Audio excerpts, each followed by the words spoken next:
Hello, everyone. It's Miss Susie, and today's book is Wetlands, Soggy Habitat. What is a wetland? What do you call an area of land that is covered with water? A wetland, of course. A wetland is a soggy ecosystem.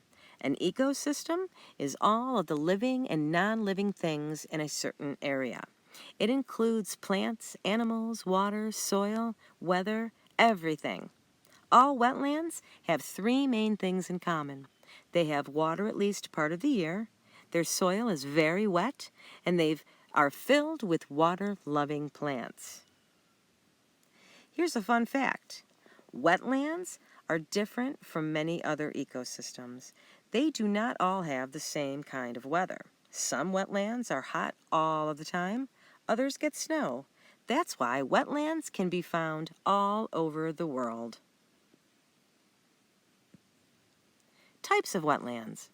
Marshes, swamps, and bogs are three common types of wetlands. Each has its own kind of plants.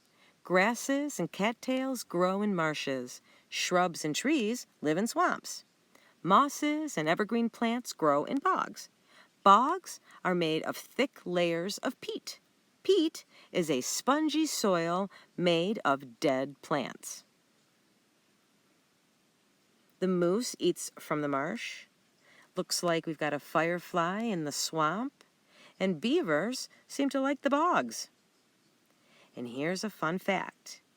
Wetland water can be fresh, salt, or mixed.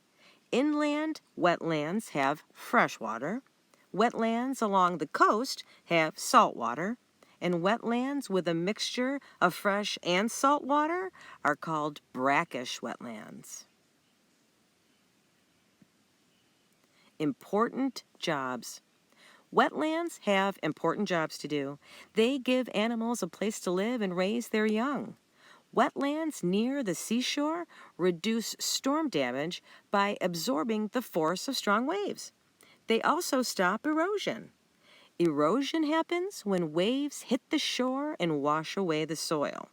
The roots of wetland plants hold the soil in place. Other wetlands prevent floods. The ground of a wetland acts like a big sponge. The ground dries out when there's no rain, and it soaks up water when there's a lot of rain. And here's another fun fact.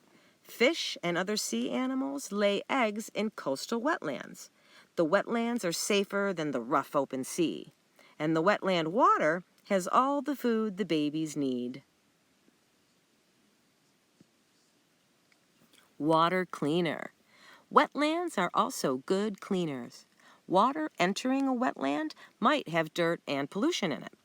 The water slows down as it flows through the wetland, and little pieces of dirt settle down to the ground.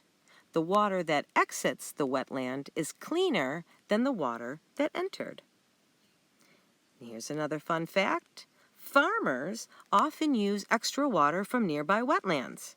They water their crops with it or give it to their animals to drink. And because wetlands are such good cleaners, farmers know that the water is safe. Soggy soil. Soggy wetland soil doesn't have enough oxygen for some plants. Green ash trees, alligator weeds, and other plants have hollow stems or roots. The plants use the stems and roots like straws to suck in more oxygen. Some wetland soil doesn't have the food that plants need. Plants have to get food other ways.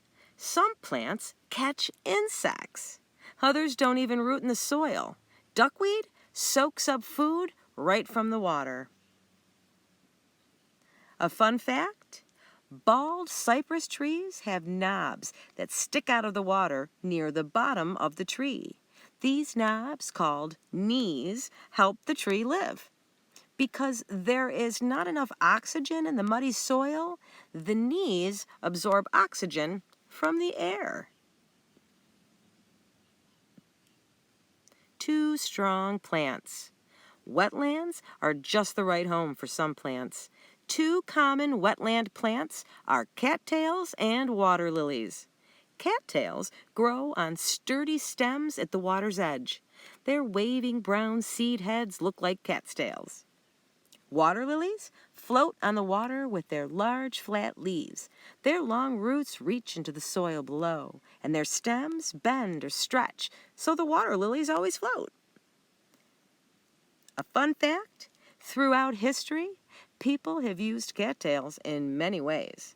They have eaten the roots, woven mats and furniture with the leaves, and padded bedding with the fluff from the seed heads. Wetland birds. Flamingos, egrets, and many types of ducks live in wetlands all year. They find plenty of fish and other food in this wet ecosystem. Sandhill cranes and other birds rest or nest in wetlands while they are migrating. More than half of the birds in the United States live at least part of the year in wetlands. Another fun fact, egrets, cranes, and herons are all wading birds. Wading birds have long, skinny legs. They wade in the shallow water and look for food. They also have sharp, strong bills to help them catch fish and other small animals. More wetland animals. Birds are not the only wetland animals. Wetlands offer food and homes to many other creatures. Alligators, turtles, snakes, and other reptiles live in wetlands. Mammals such as beavers, rabbits, otters, and deer also live there. So do mosquitoes and other insects. The still water in many wetlands makes a good hatching place for mosquito eggs. A fun fact, manatees swim in shallow coastal wetlands. These large, peaceful mammals are slow and gentle. Sadly, many manatees are killed every year by boat propellers. Disappearing wetlands. Like all ecosystems, wetlands change over time.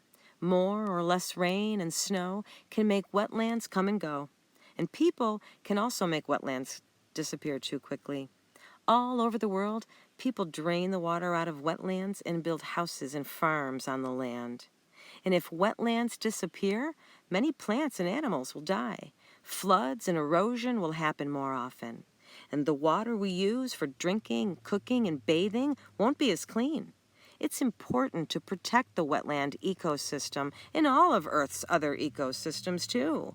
Each of them makes this planet an amazing place to live. The last fun fact? Well, since the early 1700s, more than half of the wetlands in the United States have disappeared. They've been filled in to make room for the country's growing population.